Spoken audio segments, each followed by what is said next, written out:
কথায় কথায় মিথ্যা। 10টা কথা বললে 9টা কথা বলেই মিথ্যা, পুরো পেট ভরা মিথ্যা কথা।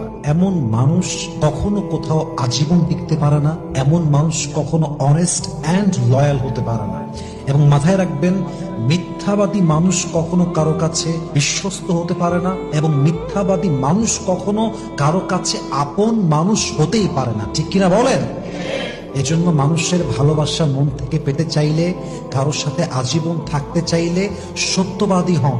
যা হয়ে যাক, আপনার জবান দিয়ে সত্য কথা বের হবে। মাথায় রাখবেন, আল্লাহ বলছেন, তোমরা সত্যবাদীদের সঙ্গে থাকো। ইয়া আইয়ুহাল্লাযীনা আমানুত্তাকুল্লাহা ওয়া কুনু মা'আস সাদিকিন। যে সত্যবাদীর বন্ধু হয়ে যায়, আমি আল্লাহ নিজে তার বন্ধু হয়ে যায়। সুবহানাল্লাহ পড়েন সবাই। সো অলওয়েজ সত্য বলবেন, কথা যখনই বলবেন মিথ্যা বলবেন না, সত্য বলার চেষ্টা করবেন। আল্লাহ সবাইকে বোঝার তৌফিক দান করুন। পড়েন সবাই আমিন।